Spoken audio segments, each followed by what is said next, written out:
SuperTalk Mississippi Media production. Are you tired of dents and scratches ruining the look of your car? Look no further than Porter's Body Shop in Brookhaven. Call us at 601-833-1861 or visit us online at portersbodyshopms.com.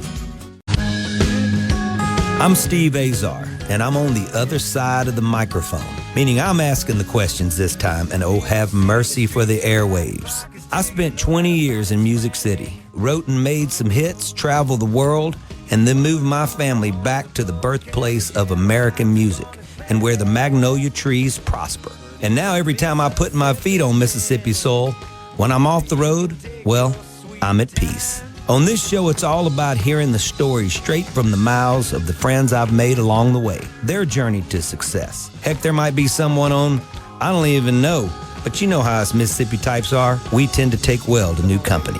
In a Mississippi Minute, all 60 of them. I'm Steve Azar. It's just like that muddy river, moving slow. Ain't no worries, it's how life goes, baby. In a Mississippi Minute. That's right. Hey folks, time for another In a Mississippi Minute. Excited about today's guest. Before I go there, visit Mississippi.org. We are the birthplace of America's music. As your music and culture ambassador of this hallowed ground we call Mississippi, I implore you to get out and eat your way around Mississippi, listen to the great music, and there you go. All right, today we're sitting down with an incredibly talented actress, comedian, YouTuber, singer, and beyond, known for pushing creative boundaries and connecting with her fans. I sort of see her as she would have fit with the Rat Pack back in the days. One of her first viral videos, If Beauty YouTubers Existed in 1999, released in April of 2019, mocking makeup and hair trends from the late 90s. Fast forward 2024, she's announced on her channel that she's moved to Nashville, where I left after 20 years. Hallelujah. In part to pursue her singing career. A lot went on between those years, I can tell you. So we're certainly going to delve into that. She is a podcaster and YouTuber, like I talked about. She's got 5 million followers on socials alone and million subscribers on YouTube. That's just hard to come by. That means folks are gravitating toward something that's really honest. She's been making waves in the music scene now with both her live performances and studio releases. We'll explore inspirations behind her work, what makes her laugh, her creative process, her switching gears, so to speak, at this point in her career, getting her singing thing on.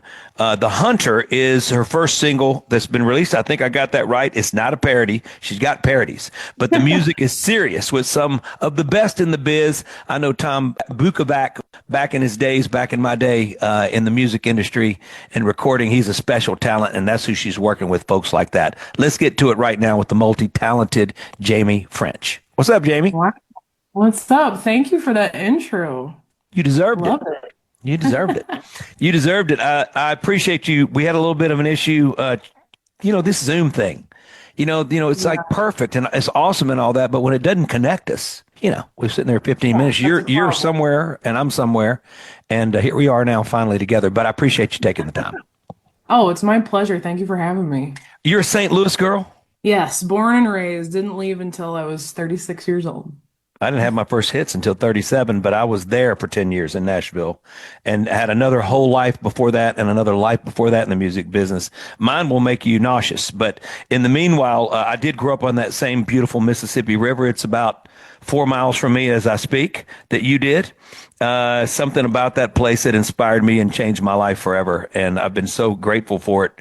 I'm back where I can play in the water a little bit. But for you, leaving St. Louis, was it a tough thing to do?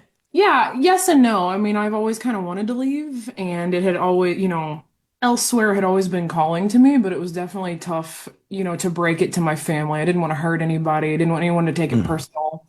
But once everyone kind of heard the news and started to accept it, and when my family got excited, then it was really pretty easy for me. You go and you connect with a lot of folks. And it's happening, right? And you're there. You can get comfortable with the there, right? And everything that's rolling. Obviously, you've loved to sing since you were a kid. I can only imagine. And this other thing was really rolling. And I meant what I said. I mean, back in the days when I was a kid, the variety hour shows, all this talent, you had to do it all. You had to sing, dance, be funny, witty, serious. You had to do it all. And that's what the magic of it all from my day as a kid growing up and watching a lot of the things even my dad and mom would put in front of us that they were fans of, even in their generation. So back up, tell me, when does this whole thing start on YouTube and what got you to do it? And how old are you when you do this? Or young? Yeah. I started YouTube in 2016. I was 27. And I never really knew that you could do that as a job. If I had, if YouTube had been around when I was a teenager, I would have immediately known that that was going to be my career path. But I didn't really know what I wanted to do. I was a hairstylist and a makeup artist and had all these other passions and no outlet to, utilize them. And so when I started seeing people on YouTube just kind of create whatever they wanted and they were getting careers out of it, I just thought, I'm going to figure out a way to do that. So it took me a few years to kind of work up the courage, but one day I had a day off and I was like, I'm going to shoot my first video today. And I just dove in before I was ready. What kind of gear did you have when you did it back in those days? I had a Canon Rebel that I got at Best Buy. I split it between two credit cards, I remember, because I couldn't afford it. And I set it on top of, I think it was a stack of books. No light, no lighting or anything. I just faced a window and I had this like cheap Amazon gold sequiny background that I hung up behind me. Everybody was doing that in 2016. So I was just So what was the inspiration for going like, I'm going to do this? Like what the content and everything, what was it? Well, at that time, I really felt like everyone on YouTube kind of had a skill. It was like tutorial based, and YouTube is a search engine. And so I was kind of thinking in terms of what, how could I offer some sort of skill and provide value to people and show up in search? And so my skill at the time, or so I thought my only skill was my job, which was like hair and makeup and cosmetics and beauty. And so I was like, well, that's my skill and I want to do YouTube, so I'm gonna start there with what I'm confident in. And the whole beauty industry was wild at that time. It was very alluring and it was really big and It was rock and roll, like when the food great chefs came into the world and did the thing. So you guys were rock and roll at some point. I'm telling you, I agree. I remember that time.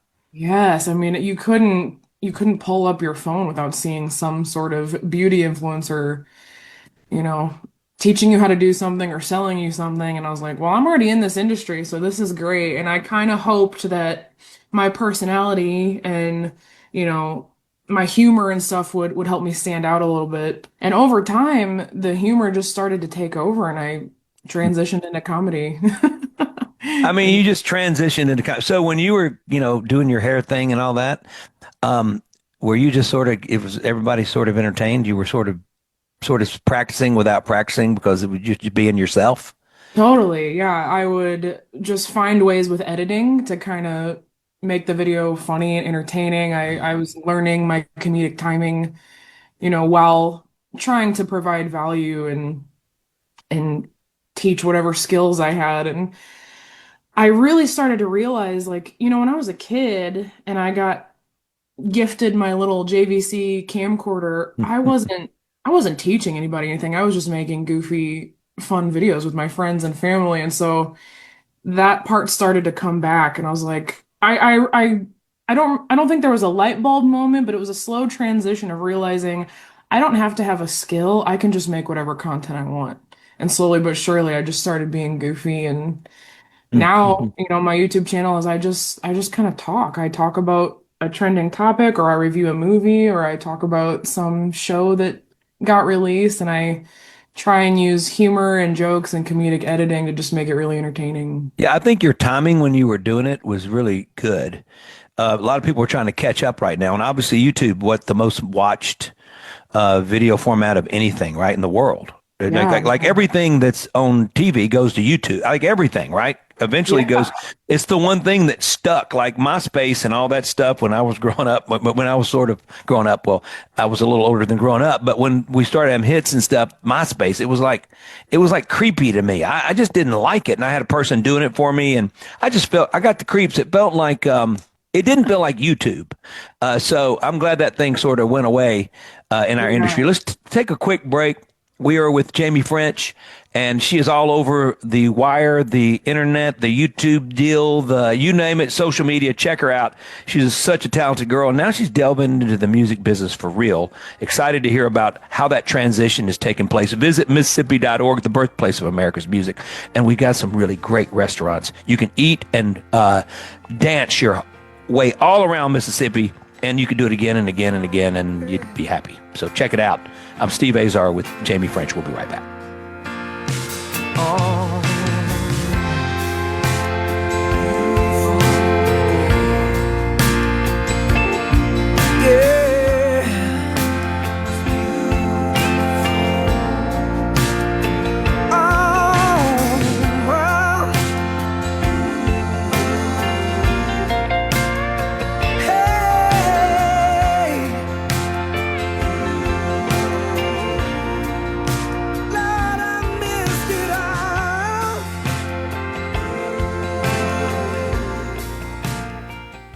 Listen and watch all your favorite SuperTalk Mississippi shows live and on demand.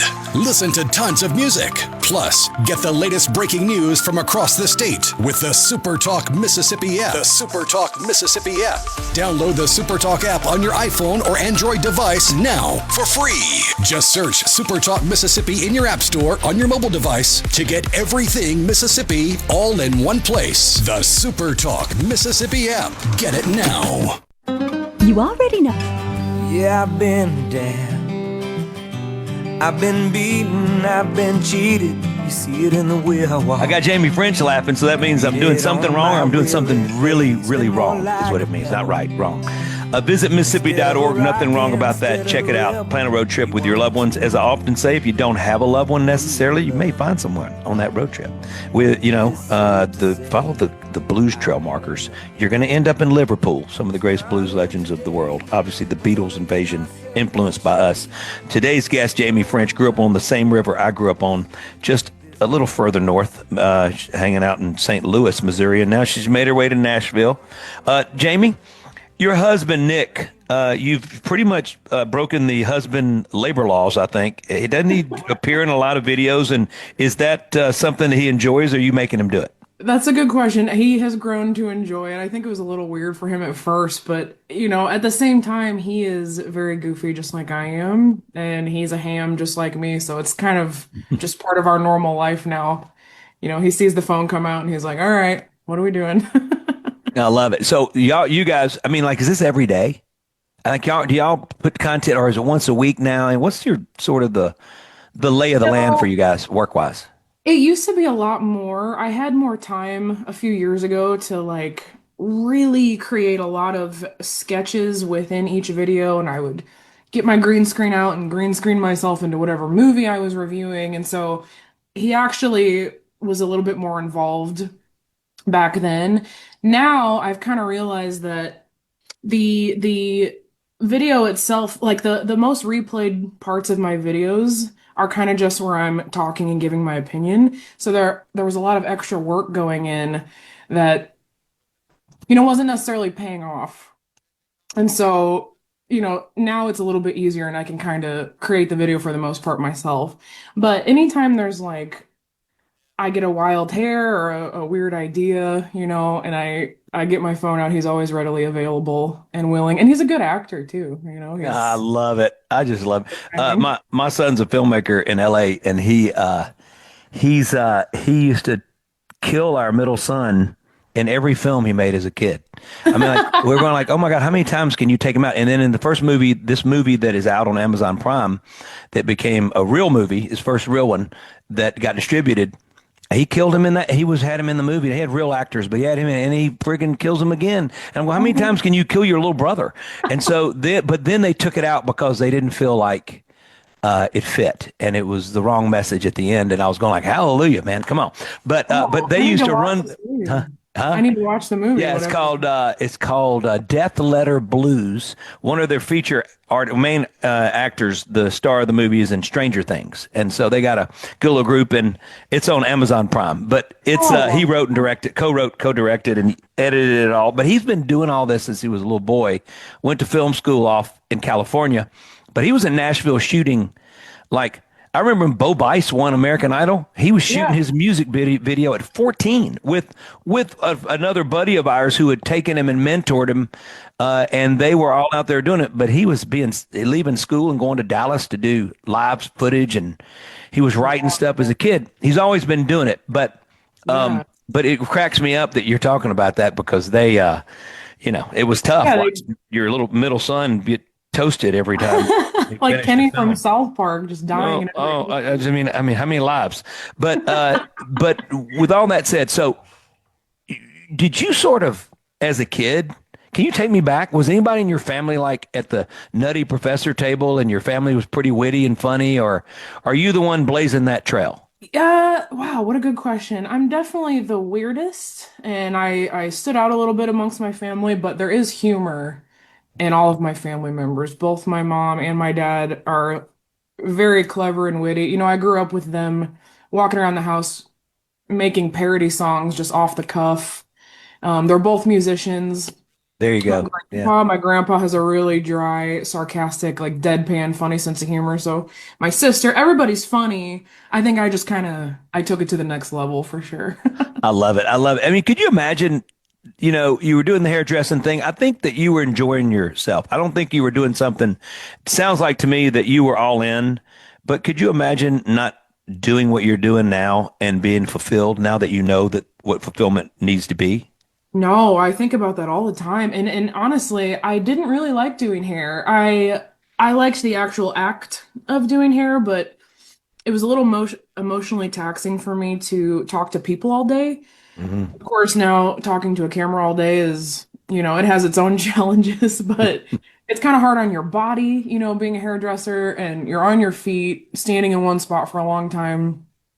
I struggled to make money. It was just kind of like, I always knew like this is a fun job, but it's not really what I want to do. And so I'm so thankful now. I like, no matter what challenges happen in my career now, I'm like, I would not trade this for anything. Yeah. And honestly, I don't have that many other skills. I don't even know what I would do. Well, you're only supposed to have one as long as you can find it and do something with it, and you're doing that. Well, yours is like multifaceted, but it's in the entertainment business. You should have been getting paid. You shouldn't have had a money problem as a hairdresser because you should charge for the hair part and the shrink part. Because Right. I mean, you are missing some good stories, but man, the stuff that anybody will tell their hairdresser, including me, is it needs to. There's no filter. What is it about the trust we have with? I know. I remember in beauty school they told us they're like, this is one of like 10 professions in the world where you actually touch your client, and so you kind of create this like very personal bond. They sit there with you sometimes for an hour, 2 hours. Yeah. Some people see, their hairdressers more than they see their family. So they told us like people will tell you things sometimes that you don't want to hear. Yeah.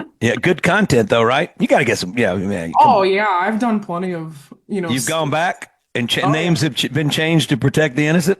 Of course, names have always been changed, but I've taken a lot of inspiration from clients over the years for like characters that I do. No, I love it. So this is just awesome. So good friends with Kevin James and Gary Valentine. I've had feature tracks in their films and all that, but but we're Gary and I, who their real name is Niffing, but they're brothers, and Gary played cousin Danny on King of Queens and all that.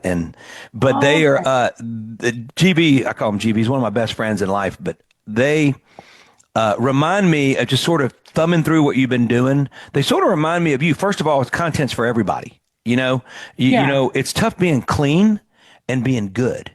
Like that is something that's hard to do. I mean, we got a lot of comedians that you and I grew up fans of, and I got friends who are comedians that make a big living out of it, but they're dirty. They're just, you can only put them in a certain place at a certain time, and they're successful, but being clean is hard.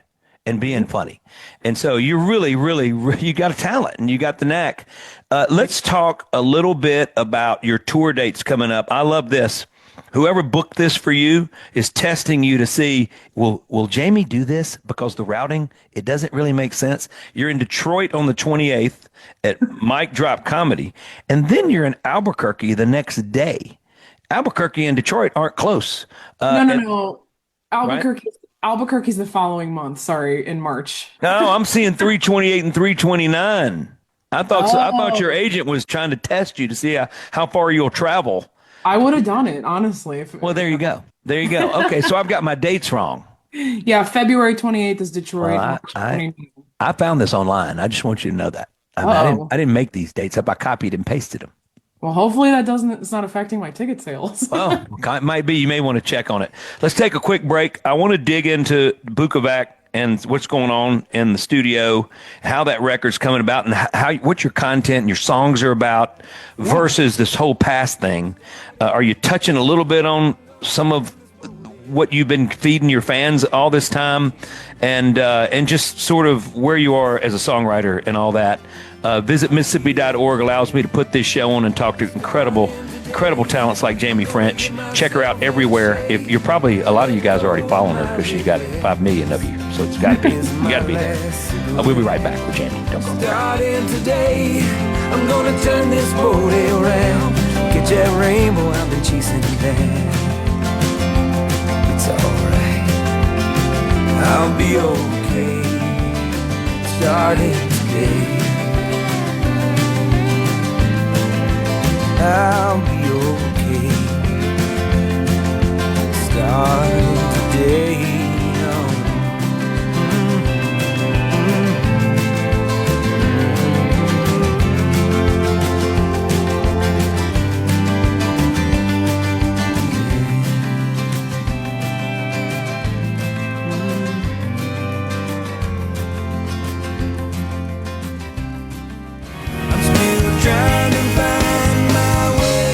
Up to $20,000 available for first-time home buyers.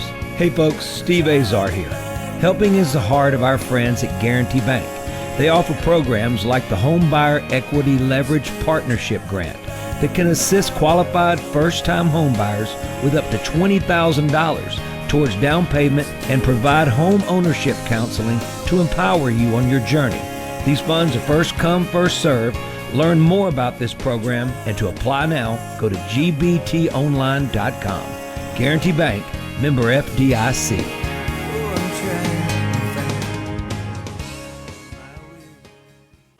Listen and watch all your favorite SuperTalk Mississippi shows live and on demand. Listen to tons of music. Plus, get the latest breaking news from across the state with the SuperTalk Mississippi app. The SuperTalk Mississippi app. Download the SuperTalk app on your iPhone or Android device now for free. Just search SuperTalk Mississippi in your app store on your mobile device to get everything Mississippi all in one place. The SuperTalk Mississippi app. Get it now. From the Seabrook. In a Mississippi Minute with Steve Azar, right here on SuperTalk Mississippi. When you've done all you need to do, and you've had more trouble than you can use, and you've painted every road that you can find. When you've Really enjoying my time. I get to look at Jamie and her hair, which reminds me of my daughter Cecilia. Great hair, Andy McDowell style. And thank you, got it. Visit Mississippi.org is on steroids. Great stuff. We just celebrated B.B. King's 100th birthday. And if B.B. King was still alive today, he'd still be playing live. I can promise you that. Amazing, his life and music and what he's done for all of us. And putting us even further on the map when it comes to the music world. We're talking to Jamie French, who's been in the comedy world, still in the comedy world, but making a serious record now. So let's talk about, when did you wake up in the middle of the night? What happened? And you go, and did Nashville come first before that? So give me a little bit of the lowdown there. Yeah, so it was more of a slow realization. It takes me a while to make decisions, and I dreamed about singing before I ever even knew I would do comedy. So that was really my first love and my first passion. I just didn't really know how to do it. I'm like, how do you put music out? Can I even write songs? It just kind of seemed like it was out of my reach a little bit. And as I, started doing comedy on YouTube, something that I really like doing is parody songs. And so I would write a little jingle or just spontaneously burst into song in one of my YouTube videos. And it was really my viewers who were like, you have a really great voice and you can write. Like, why are you not putting your music out? And that was always kind of in the back of my mind. I'm like, that is something I would really love to do, but it's so overwhelming. And finally, I wrote a parody song about another creator named Joey Bro. I don't know if you know who he is. He's super popular on like Instagram and TikTok right now. And I discovered him. I made a video about him. I wrote a whole song about him, just kind of as like a gift. I was like, I love this guy. I'm gonna write a funny song. But the song turned out so good, and I liked it so much that I was like, well, wait a minute. I can write original music. Let me see if I can really flex this muscle a little bit more and, say some stuff that I actually want to say. So Hmm. I wrote a few songs. I tried recording them in St. Louis and it sounded good, but it wasn't quite the sound I was going for. And it was my husband that said, you need to go see Tom Bukovac in Nashville. My husband watched him on YouTube. And so I reached out to Tom. I came to Nashville. We wrote and recorded an EP, and then I'd never wanted to go home after that. Tom, I love it. I love it. He's a special You guy. Been you doing said it a you long know him? time. Huh?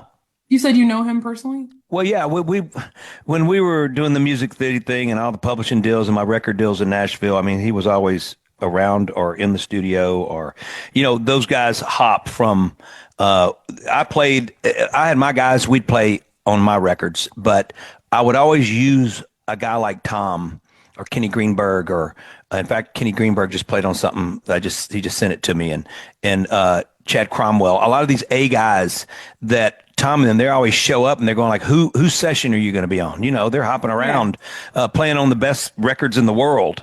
Tom's Yeah. been doing it a long time. So he came to town probably just after I did. And I was there in 91 to 2011 and he popped in. I can't remember when he moved there, but he was an instant, hit because everybody knew him. Yeah. But great guy, great talent. We haven't spent dinners together, but obviously, no Tom. Yeah, yeah. Through the I interview. didn't know who he was. I didn't even really know what I was getting myself into. And he's brilliant. And I really credit a lot of, how the album turned out to him because I was a fish out of water. Yeah, that's his job. He's supposed to do that. Yeah. So it's supposed to just help guide you. I mean, really, to be honest with you, as an artist, you really know way more, and I think you're probably noticing that than you ever expected. You just need somebody to go, hey, you got to take that left turn over there. They're riding shotgun. I always feel like a really good producer is letting you drive, even though you're not quite sure where you're going. And they're just a Yeah. roadmap a little bit. And then because they want it, a guy like Tom wants this to be about you. Hmm. He doesn't want you to make his record. He wants you to make your record on you.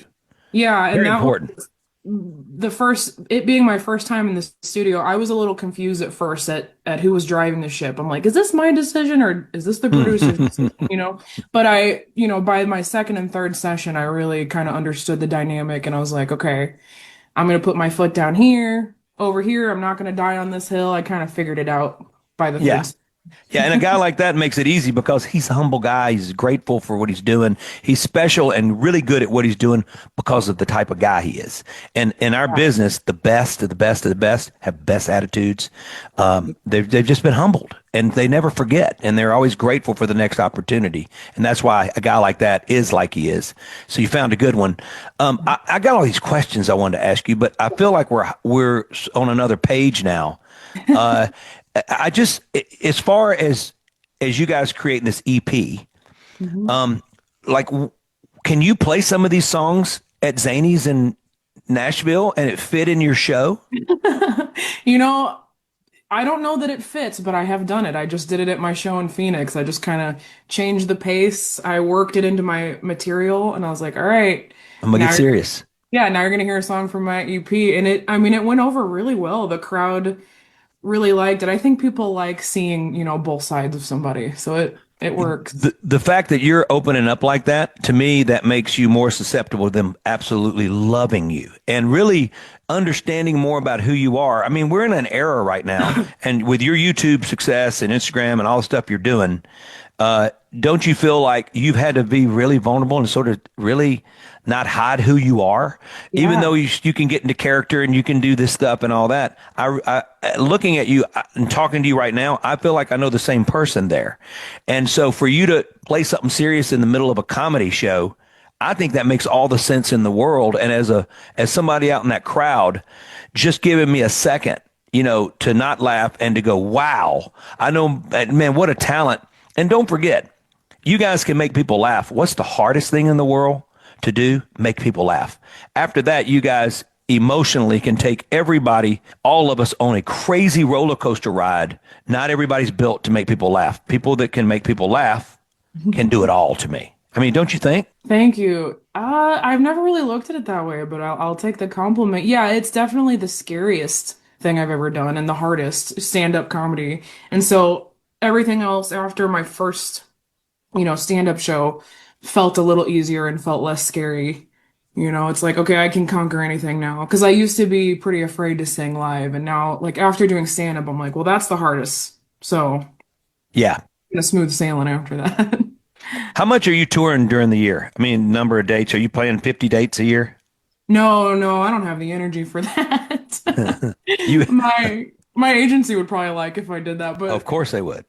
The last one I did was 14 cities.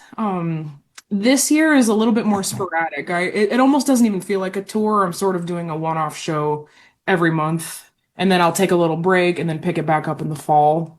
So I don't really have a set number. I'm kind of just seeing what clubs are interested in having me, and going from there, seeing what the contract's like. Yeah, the contract's important, by the way. Yeah. Right. I've learned it. I love the agent gets 10% off the top. And before you leave town, your manager gets 15%, your business manager gets 5%. Everybody listening to my show that you didn't know about, they actually get 10%, and you just hadn't been counting. And I take 10%. So it leaves you, 14%. I don't know where I came up with that number. That doesn't make any mathematical sense. Let's take a quick break.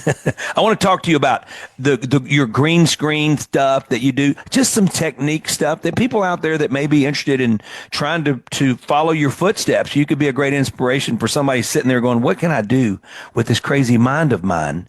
And I really want to be able to express myself and have some fun, but yet you can do that all you want, but people aren't drawn to it if you don't kind of know what you're doing, especially with YouTube. Maybe you'll give everybody a little tutorial in a second. Jamie French is my guest, guys. Check her out everywhere. If you don't already know her, you know her. You probably know her.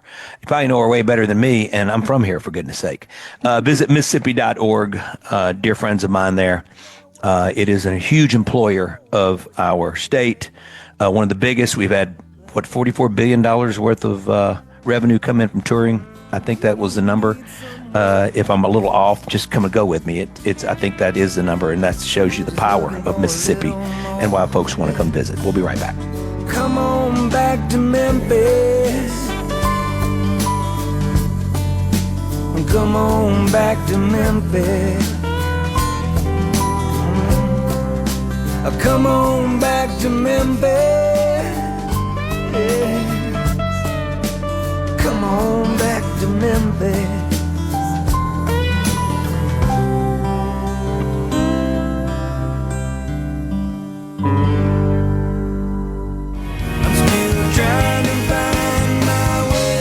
Up to $20,000 available for first-time home buyers.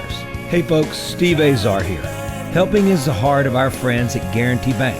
They offer programs like the Home Buyer Equity Leverage Partnership Grant that can assist qualified first-time home buyers with up to $20,000 towards down payment and provide home ownership counseling to empower you on your journey. These funds are first come, first served.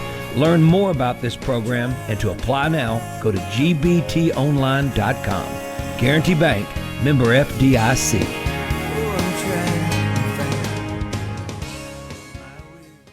your next customer is searching online right now, will they find you or your competitor? If your website is outdated, slow, or hard to use on a phone, you could be losing business every day. SuperTalk Mississippi Media builds sharp, mobile-friendly websites that look great and work even better, and they're more affordable than you might think. We can drive customers to your new website with powerful radio commercials and targeted digital ads on Facebook, Google, TikTok, Hulu, and more. Call SuperTalk Mississippi Media at 601-991-2305 or visit stmmdigital.com.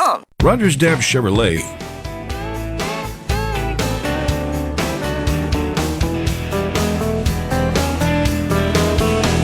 My checks ain't bouncing, but they sure is shaking. I ain't broke yet, but I sure am breaking.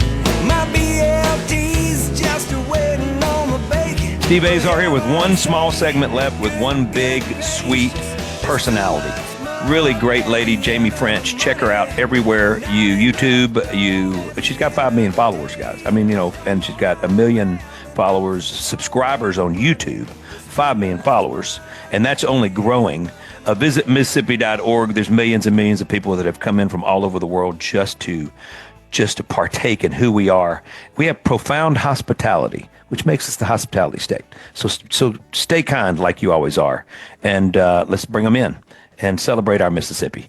All right, Jamie, I want to understand, for somebody right now that's looking to start, like give them advice and then what are the signs along the way that let them know it's going good? Okay, if you want to start, just start before you're ready. Do not wait until you have all your ducks in a row. If you have a smartphone and an idea, you're ready. I also think the biggest tip that I can give somebody and something that really helped my channel take off is audience retention. So the longer you can get someone to watch. So if that means starting your video with, text on the screen that says watch till the end, or that took a turn, or something that makes people anticipate the end of the video and keeps them watching. The longer, all platforms, every algorithm is the same. The goal for every platform is to keep the viewer there as long as possible. So the longer somebody watches your video, the more that platform will push it out, and the better it does. The second half of your question, what are some signs that it's going well? It kind of depends on the platform. Audience retention, like I said, is a good sign. If people watch past 30 seconds, then you're golden. If it's Facebook and they watch past a minute, that's a gold mine. So that's a good sign. But also don't get discouraged if that takes time. That's also a huge thing that I tell all my friends who have wanted to start. I'm like, you have to train the algorithm. You gotta post, even if it's not getting views at first. Let the algorithm pick you up. Let it find who your audience is, and that stuff takes time. You're sounding like mad science right now with that whole algorithm thing. Sorry. Do you have an auger plate too? You can kind of grow some things in Science Lab and all that. It's crazy. Yeah. All right, let's jump into the art of cringe. I want to talk to you about that. You're excellent at highlighting like this cringy content, like boy bands and awkward interviews. What's the hardest part about watching all that material before you create your material? Is that a question? I got what you're saying. Yeah, I smell what you're stepping in. It's not hard really to watch if I'm in the creative zone and I know I'm going to make a good commentary video about this, then it's kind of fun. And anything that anybody does that's awkward is very exciting to me because I get to write a little one-liner, And of course it's relatable. I'm awkward, so I love the cringe content. All right, so in a perfect world, tomorrow, if you wake up and go, here's where I want to advance the ball, like what does that look like for you, Jamie? I would like to be able to pursue my music a little bit heavier. I hope it does well enough to where I can continue recording in the studio and writing more and hopefully performing it. And I would like to focus more on music than I have been. So far, it's just been kind of a small portion of my career. And I think, 50-50 music, comedy would be really cool. And maybe acting. So there you go. Acting wise, you can do, there's stuff going on in Nashville all the time now. The acting world is not just in LA and New York anymore, or Toronto or wherever they're doing. It's all these got all these like Mississippi has it, Louisiana has it, Georgia, of course, has become a big part of all that. They've got all these film incentives, that the state wants to have you come and film, and they've got a lot of assets now to be able to film, and a lot of manpower that's capable of doing it. Yeah. So you're in a good place, I feel, to be able to do that. You just need to just let everybody know you want to do it. Well, listen, I can't thank you enough for taking the time. How does everybody find you? That whatever my listeners that aren't following you are about to follow you, how does that happen? Oh, yeah, it's just Jamie French across all platforms. You might have to sift through a couple fake accounts, but... Oh, well, come on. Every day. It's every day. These fake accounts. It drives me crazy. Even my mom reaches out. Are you trying to... I said, Mom, I'm not. I'm never going to do that. So keep going. I'm sorry. You got me worked up a little bit. No, it gets me worked up too, especially when like a platform won't give you your little check mark so people know it's you. But yeah, it's Jamie French everywhere. My first name's spelled kind of funny. Jaime, French like French fry. Mm-hmm. You'll find me. Yeah, I love it. Well, I can't thank you enough for taking the time. Bless you and in all your endeavors, and tear Music City up, and safe travels when you tour. Thank you. Thanks again for having me. Jamie French, folks. Check her out. Visit Mississippi.org. Have a wonderful weekend chasing yourself around Mississippi and finding some beautiful, beautiful places that scream our hallowed ground. I'm Steve Azar. We'll see you later. I'm Steve Azar. In a Mississippi Minute, all 60 of them, where you can take your sweet time.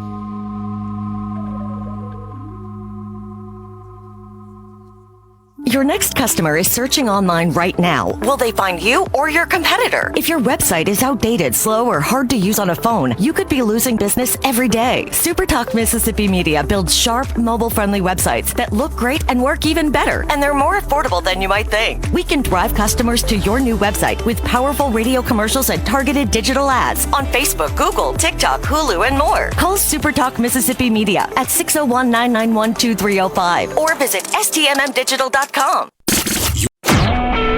SuperTalk Mississippi Media production.